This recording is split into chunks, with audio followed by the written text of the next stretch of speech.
आ जाओ आ जाओ आ जाओ, चलो चलो आ जाओ। अब देखते हैं किसको, अब देखते हैं, आ जाओ अपने इंटरव्यू चैप्टर को। क्या है इसके अंदर, इसकी थीम क्या है? इसकी थीम में कुछ नहीं है, बहुत प्लेन चैप्टर है, एकदम प्लेन चैप्टर। इसमें क्या है, different aspects of an interview. एक इंटरव्यू के क्या क्या एस्पेक्ट है। कुछ लोगों को ये बैड लगता है ना, कुछ लोगों को ये क्रिमिनल लगता है, एक तरह का क्राइम लगता है, कुछ लोगों के लिए नॉर्मल है, कोई प्रॉब्लम नहीं है, एक दूसरे को जानने का या कम्युनिकेट करने का, नॉलेज का क्या है, एक मीडियम है। क्या है, एक मीडियम है। ये इसी के बारे में 2 पार्ट में कहानी है। चलो जल्दी से इसको देख के खत्म कर देते हैं।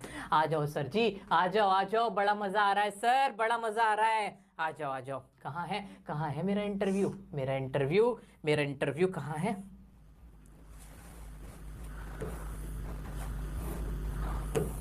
नहीं ये नहीं है। इंडिगो, इंडिगो के बाद पोइट्स एंड, अच्छा नहीं, पोइट्स एंड पैनकेक्स। अब बच्चे भी कंफ्यूज हो रहे होंगे, पोइट्स एंड पैनकेक्स पहले नहीं करा रहे। पोइट्स एंड पैनकेक्स ना लॉजिक है उसका ना, मैंने एक सेपरेट वीडियो बहुत अच्छे से अभी रिसेंट बना रखा है, तो उसको थोड़ा लास्ट में रख लेते हैं ताकि मेरी मैक्सिमम एनर्जी उन चैप्टर्स पे लगे जिनका मैंने सेपरेट वीडियो नहीं बनाया। तो अभी डीप वाटर और पोइट्स एंड पैनकेक्स लास्ट में देख लेंगे, पहले इंटरव्यू देख लेते हैं। आ जाओ।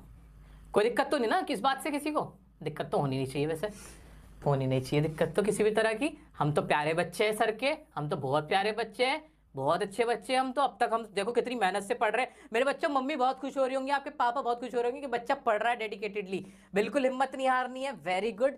अच्छा कितने लाइक्स हो गए भाई, कितने लाइक? अच्छा खाना मुझे भी खाना है, थोड़ी देर रुक जाओ, पर 15-20 मिनट में समअप कर रहा हूँ सारा कुछ, 15 मिनट में, क्योंकि अब चैप्टर छोटे छोटे बच्चे हैं, अब ये आसान वाले चैप्टर बच्चे।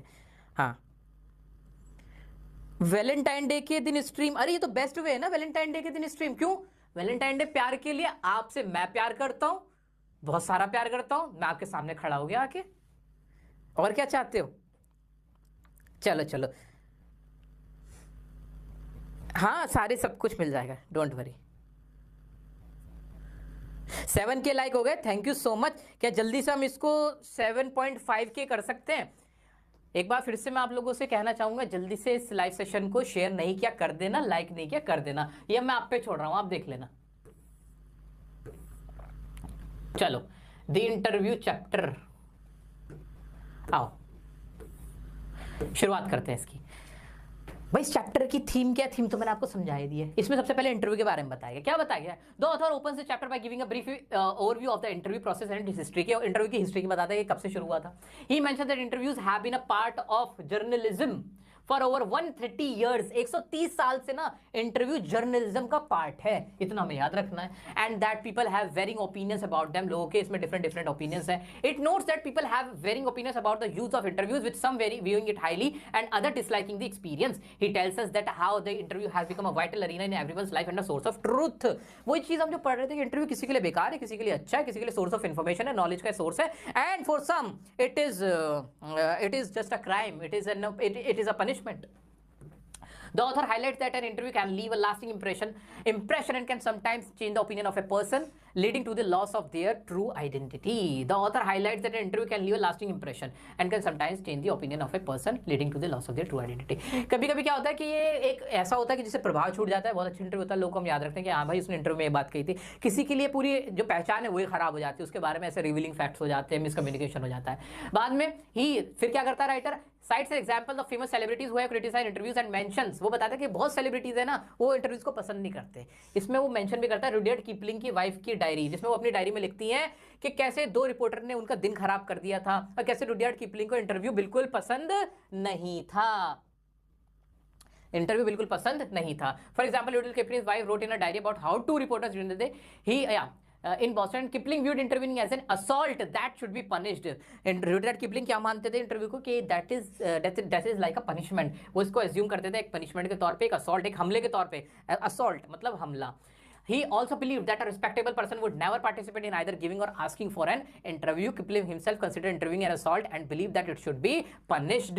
भाई क्या था इस चैप्टर में? क्या देखा था हमने क्या देखा? जल्दी से देखो, इसको सम अप करो मेरे साथ सब लोग देखे जल्दी से। इंटरव्यू में क्या क्या है भाई? क्या है 130 ईयर से, ये 130 ईयर से इसके बारे में और क्या बताया गया है ना? पार्ट है किसका? जर्नलिज्म का। किसका पार्ट है? जर्नलिज्म का पार्ट है कि नहीं? हाँ जी, जर्नलिज्म का पार्ट है ये। और रुडियार्ड किपलिंग सेलिब्रिटीज क्या करते हैं? नापसंद पसंद करते हैं, सेलिब्रिटीज नापसंद करते हैं। और रुडयार्ड किपलिंग ने क्या किया था, उनकी वाइफ ने अपनी डायरी में लिखा था कि वो उसको क्या मानते हैं, असॉल्ट मानते हैं, और जो इंटरव्यू लेने वाला होता है उसको क्या होना चाहिए, पनिश करना चाहिए। इतना समझने में कोई दिक्कत है? इतना समझने में कोई दिक्कत है क्या? कोई दिक्कत आ रही है क्या? नहीं सर, कोई दिक्कत नहीं। कम आ जाओ, आ जाओ, आ जाओ, आ जाओ मेरे बच्चों, आ जाओ। चलो चलो चलो देखते हैं। The chapter also includes a paragraph, ये N नहीं है, A होना है, a paragraph from an interview between Mukund. अब फिर चैप्टर का दूसरा पार्ट शुरू होता है। इसमें ना एक मुकुंद है, वो एक राइटर का इंटरव्यू ले रहे थे, इनका नाम है अम्बर्टो इको। इन्होंने ना एक प्रोफेसर है यूनिवर्सिटी ऑफ बोलोगना इटली के, जिन्होंने एक किताब लिखी हुई है। क्या किताब लिखी है वो पढ़ लेते हैं उसके बारे में, द नेम ऑफ द रोज। ठीक है, वो क्या कहते हैं, अम्बर्टो इको क्या बोलते हैं, professor at the university of bologna in Italy and a famous scholar in the field of semiotics, literary interpretation and medieval aesthetics, who became famous for his fiction writing. मुकुंदास Eco about his successful novel। वो उनके एक successful novel के बारे में बात करते हैं। क्या बात करते हैं? The focus on the interview is Ico's successful novel, The Name of the Rose, which has sold over 10 million copies. Mukund starts by asking Ico how he managed to do so many different things, to which Ico responds by saying he is doing the same thing. तो वो पूछते हैं कि भाई तुम्हारा novel इतना successful कैसे हो गया, कैसे इसको 10 मिलियन तुम्हारी किताबें बिक गई? तो कहते हैं, फिर इस पर क्या बताते हैं कि जो उनकी बुक है ना, वो पीस को प्रमोट करती है, नॉन वायलेंस को प्रमोट करती है, उनके फिलोसफिकल इंटरेस्ट को बच्चों के लिए है उनकी बुक्स, और उसके फिलोसफिकल इंटरेस्ट को प्रस्तुत करती है। Eco views himself as an academic scholar. वो अपने आप को साइंटिस्ट नहीं, वो एक क्या मानते हैं, एकेडमिक स्कॉलर मानते हैं। Attending academic conferences during the week and writing novels on Sundays. और संडे को उनको नॉवेल्स लिखना पसंद है और वीक्स में कॉन्फ्रेंस में जाते हैं वो। The fact that other see him as a novelist rather than a scholar does not affect him. अच्छा, वो प्रोफेसर है ना, साइंटिस्ट नहीं, सॉरी प्रोफेसर है, ठीक है, कहीं मेरे मुंह से निकल गया था। The fact that others see him as a novelist rather than a scholar does not affect him as he understand the challenge of influencing millions of people through academic work. लोग उनको एक नॉवेलिस्ट के तौर पे मानते हैं, ना कि स्कॉलर के तौर पे। इससे उन्हें फर्क नहीं पड़ता, क्योंकि वो समझते हैं कि क्या फर्क होता है एक इन्फ्लुएंस डालने का लोगों पे। ठीक है, एक बार और समझा देता हूं इसको। As he understands the challenge of influencing millions of people through academic work, क्योंकि वो समझते हैं कि बहुत चैलेंजिंग काम होता है इन्फ्लुएंस करना लोगों को। तो नॉवलिस्ट कहना ठीक है, नॉवलिस्ट अच्छा काम है, कोई बात नहीं, अगर आप मुझे प्रोफेसर नहीं ज़्यादा मानना चाहते। Eco believes that there are gaps in our life similar to the gaps in atoms and universe which he refers to interstices. It is during these times that he is most productive. Eco मानते हैं कि जो जिंदगी में gap होते हैं ना, वो बिल्कुल ऐसे गैप होते हैं जैसे एटम्स और यूनिवर्स में होते हैं, जिसको उन्होंने एक इंटरस्टिस बोला, यानी एक स्मॉल स्पेस को बोलते हैं interstices. It is during this time that he is most productive. और जब जहाँ पे वो बहुत ज़्यादा प्रोडक्टिव होते हैं, जहाँ भी उन्हें वक्त मिलता है उसमें काम कर लेते हैं, उनका मतलब ये होगा यहाँ। When discussing is novel Eco notes that is not an easy road combining elements of detective work, metaphysics, theology and medieval history. He also says that if the novel had been written 10 years earlier or later, it would not have achieved the same level of success, leaving the reason for its success a mystery। वो कह रहे हैं अगर ये novel 10 साल पहले लिखा गया होता ना, तो इतना सक्सेसफुल नहीं होता। और हाँ, ये बहुत आसानी से नहीं लिखा है, कह रहे हैं इसमें मैंने जो अपना नॉवल लिखा है ना, उसके अंदर मैंने डिटेक्टिव वर्क को भी शामिल किया है, मेटाफिजिक्स के बारे में भी लिखा है, थियोलॉजी के बारे में भी लिखा है, मेडिवल हिस्ट्री के बारे में भी लिखा है, सारी कुछ को मिला जुला के लिखा है। मुझे समझ में नहीं आता कि मेरा नॉवल इतना पॉपुलर कैसे हो गया। नॉवल का नाम द नेम ऑफ द रोज है ना। कौन बात कर रहा है? अम्बर्टो इको बात कर रहे हैं, जो कि प्रोफेसर है एक इटली के, जो कि एक स्कॉलर है। कौन है वो? एक स्कॉलर है। कौन है सर? लिख के बताओ ना सर, सर सर सर लिख के बताओ, लिख के बताओ। कौन? प्रोफेसर अम्बर्टो इको है ना। अम्बर्टो इको कौन है ये? कौन है ये? जल्दी इनके बारे में इनको खंगाल देते हैं। प्रोफेसर है, नॉवेल लिखा, द नेम ऑफ द रोज लिखा, कितनी कॉपी बिक गई? 10 मिलियन कॉपीज बिक गई है इनकी, है ना। इन्होंने अपने नॉवेल में क्या क्या डाला? डिटेक्टिव वर्क डाला, डिटेक्टिव वर्क, थियोलॉजी डाली इन्होंने इसमें और क्या मेडिवल हिस्ट्री डाली इन्होंने, है ना।